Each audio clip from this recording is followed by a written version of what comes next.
केंद्रीय मंत्री ज्योतिरादित्य सिंधिया की मां माधवी राजे सिंधिया का पिछले दिनों एम्स में निधन हो गया। ग्वालियर राजघराने की प्रमुख शख्सियत और ग्वालियर की राजमाता अपने पीछे कितनी अकूत संपत्ति छोड़ गई, ये हर कोई जानना चाहता है। अब कितने करोड़ के घर में माधवी राजे सिंधिया रहती हैं, इनका पैलेस कितने का था और उसमें कितने कमरे थे, और तो और ये भी सुनने में आ रहा है कि इनकी कुछ संपत्तियां विवादित भी थी। तो चलिए, क्या है पूरी खबर, विस्तार से जानने और समझने की कोशिश करते हैं। नमस्कार, आप देख रहे हैं लोकमत हिंदी और मैं हूं आपके साथ विशाल शर्मा। माधवी राजे सिंधिया अपने पीछे हजारों करोड़ की संपत्ति छोड़ गई हैं। खास बात यह है कि सिंधिया राजघराने की ज्यादातर अचल संपत्तियां ग्वालियर में ही मौजूद हैं। इसके अलावा देश भर में कई शहरों में उनकी कोठियां, फार्म हाउस भी।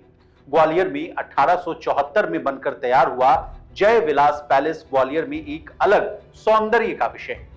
इसी महल में राजमाता माधवी राजे सिंधिया रहा करती थी। यह महल काफी भव्य और बड़ा है। इसमें करीब 400 कमरे मौजूद। मीडिया रिपोर्ट्स के अनुसार जय विलास पैलेस की कीमत करीब 4000 करोड़ रुपए से भी अधिक आंकी गई है।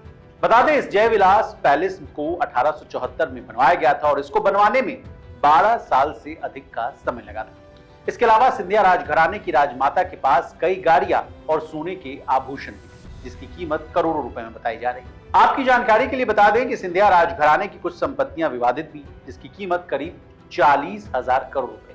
ग्वालियर में जय विलास पैलेस के अलावा सिंधिया राजघराने का विख्यात सिंधिया स्कूल भी शामिल। असल में राजमाता माधवी राजे सिंधिया की सास की 2 वसीयतों के कारण विवाद उपजा है, जिसको लेकर चर्चा हो रही। अब राजमाता माधवी राजे सिंधिया अपने पीछे अकूत संपत्ति छोड़कर तो चली गई हैं, लेकिन क्या आपको पता है कि इनके दादा नेपाल के पीएम थे और इनकी सास जनसंघ की संस्थापक थी? अगर नहीं पता तो चलिए इनके इतिहास से भी आपको रूबरू करवा देते हैं। माधवी राजे सिंधिया देश की सबसे हाई प्रोफाइल परिवार से ताल्लुक रखती थी। वो ग्वालियर की राजमाता के नाम से जानी जाने वाली विजया राजे सिंधिया की बहू थी। माधवी राजे कांग्रेस के दिग्गज नेता और केंद्र में मंत्री रहे माधवराव सिंधिया की पत्नी थी। केंद्रीय मंत्री ज्योतिरादित्य सिंधिया उनके बेटे हैं। ननद वसुंधरा राजे राजस्थान की मुख्यमंत्री रह चुकी। ये तो हो गई उनके ससुराल पक्ष की बात। खुद माधवी राजे नेपाल के राजघराने से थी। उनके दादा शमशेर जंग बहादुर नेपाल के प्रधानमंत्री रह चुके। माधवी राजे को शादी से पहले मायके में प्रिंसेस किरण राज लक्ष्मी देवी के नाम से भी बुलाया जाता था। माधवी राजे सिंधिया की माधवराव सिंधिया से शादी साल 1966 में हुई थी। ये शादी दिल्ली में हुई। माधवराव ट्रेन से ही ग्वालियर से बारात लेकर गए थे। शादी के बाद माधवी राजे ग्वालियर के जय विलास पैलेस में ही रहने लगे।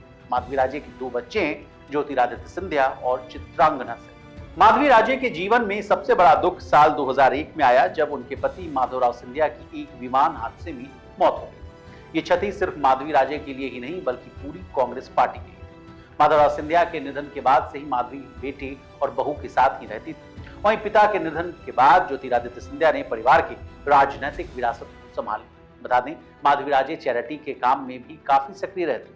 माधवी राजे 24 धर्मार्थ ट्रस्टों की अध्यक्ष थी, जो शिक्षा और चिकित्सा देखभाल जैसे क्षेत्रों में सहायता की। उन्होंने अपने दिवंगत पति माधवराव सिंधिया की याद में महल संग्रहालय में भी गैलरी बनवाई थी। इसी तरह देश और दुनिया और बिजनेस जगत से जुड़ी तमाम ताजा तरीन खबरों के लिए बने रहिए हमारे साथ और देखते रहिए लोकमत।